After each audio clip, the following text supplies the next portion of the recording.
you want people to know who you really are, what being free means to you, how you spend your time, why you believe we are here on Earth, and where you really feel captivated right now.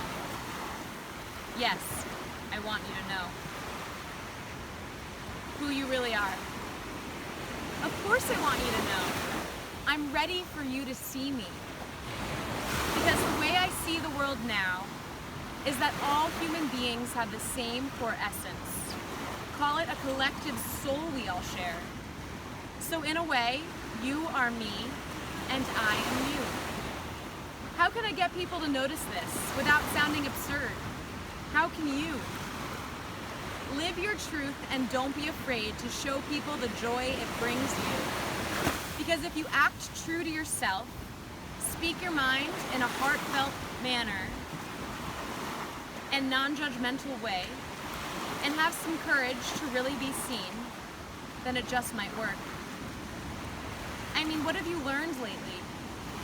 If you deep down believe that all people in your life can and want to hear you and what you've learned, then guess what? Maybe they can and want to hear you.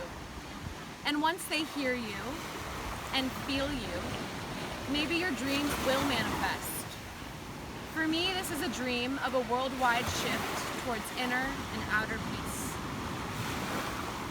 What being free means to you. Yes, because to all be free, we need peace in the world. Lofty intention, I know. So how do we create this reality? Reconnect to your core values. Replenish your heart and soul on the daily. And cultivate a tribe of support around you at all times. Once you find a way to do these activities to nourish your soul, everything else falls into place. A partner you can be around, be with, be yourself around always. A home that replenishes you and magnetizes good people only. Family and friends who support you and all your grandiose ideas about changing the world. An education that is evolving on the daily. As you meet new humans, experience new events, and go deeper within yourself. Work you're so passionate about, it doesn't actually seem like work. It gives you so much energy that you start to appreciate your time alone to be quiet, which is new for the you that used to be around people every possible second.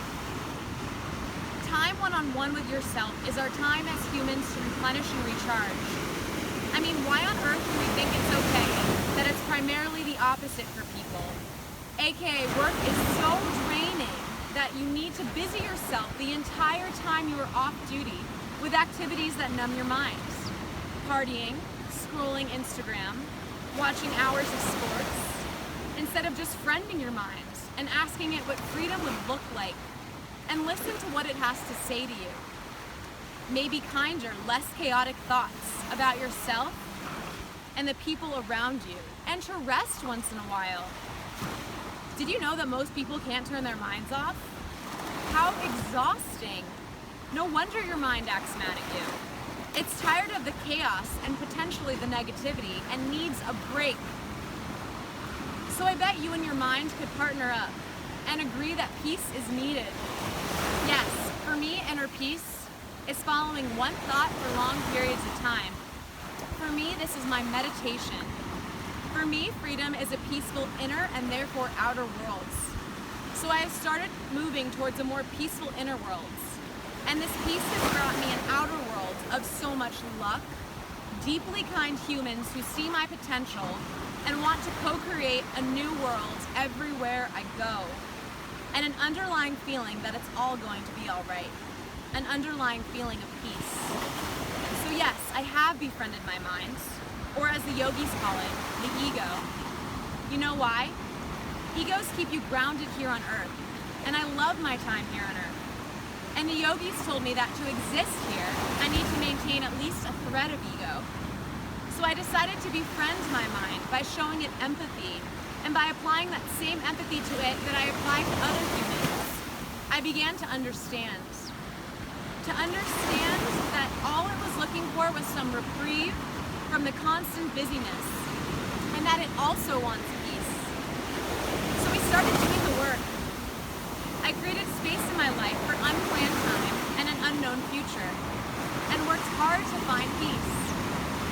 And although I'm not perfectly peaceful, once that intention was set, I asked it to start believing in itself, believing that I can heal myself and heal those around me, believing in magical healing abilities. And what happened in less than a year? Hands that heal my family and friends. A human to share my life with who enjoys spending time with me as much as I enjoy spending time with him. Words that heal anyone who will listen. And magical life experiences everywhere I turn. Thank you, minds. This agreement rocks. Inner peace rocks. I feel ready to embark on creating outer peace in the world too. I love you. How you spend your time. It's simple. The only time that matters is now. There, I said it. That's all you really have to know. And if you truly believed that, how would you spend your time? Silly to not at least try to believe me for a second. Because you have only delusion to lose and magic to gain. Why you believe we're here on Earth. As for the meaning of life stuff, all I definitely know is life is a beautiful dance, and it's meant to be fun. So stop taking yourself so damn seriously, weirdo. And that we need global peace, so we don't blow up all of mankind in our freaking lifetime. If you want the same thing as me, keep tuning in to yourself, to the humans who captivate you, and listen to the response you get to this question. I personally believe I am here on Earth to evolve it. How about you? Where you really feel captivated right now? And lastly, my favorite word, captivation. What an interesting concept. To me, being captive encapsulates what it feels like to be limited, what it feels like to be a human who knows that we are the infinite, but can only experience the universe through the human senses. We are captive here on Earth. Now, since this truth can result in a sensation of, wait, I'm trapped, I decided to reframe the word captivation for myself and look at it for what it really is. To me, captivation is the lack of desire to be anywhere but right here and right now.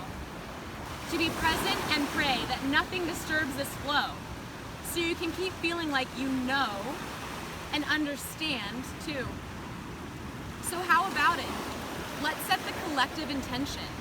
The intention of getting absolutely and completely captivated by the happenings in our lives, by the humans we interact with, by the sound of our own voice and the sound of others, by the unexpected miracles that are around us at all times. We are not human beings having a spiritual experience. We are spiritual beings having a human experience.